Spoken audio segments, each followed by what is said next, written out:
अस्सलाम वालेकुम दोस्तों, मां तव्हां सां गॾु आहियां गुलशर बारी जो। जीअं त ही मिसकीन मारूअड़ आहे, तव्हां ॾिसी सघो था हिननि जूं ही झूपड़ियूं आहिनि, जेके झूपड़ियूं बरसाति जे अचणु सबबि हिननि जूं झूपड़ियूं किरी वियूं आहिनि ऐं हिननि जे झूपड़ियुनि अंदरि पाणी अची वियो आहे। जिन वटि सुम्हण जी जॻह न आहे, जिन वटि हींअर रध पचाए जी जॻह न आहे।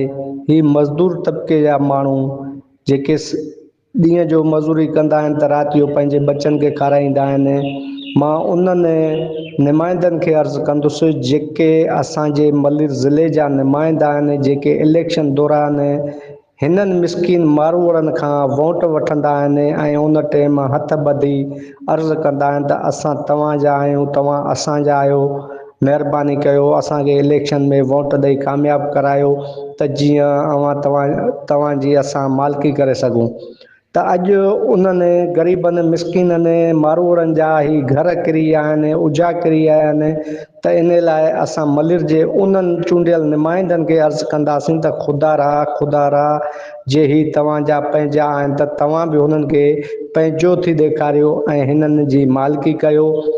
असांखे ख़बर आहे त तव्हां हुननि खे बंगला घर कोन ठाराए ॾींदव, पर हुननि जे ॿिनि वक़्तनि जो खाधे जो इंतज़ाम कयो त जीअं हू पंहिंजे बचनि जो पेट पारे सघनि। हू बरसाति पाणीअ जे अंदरि हू न रध पचा करण जहिड़ा आहिनि, न रध पचा थी सघे थो हिन जॻह ते।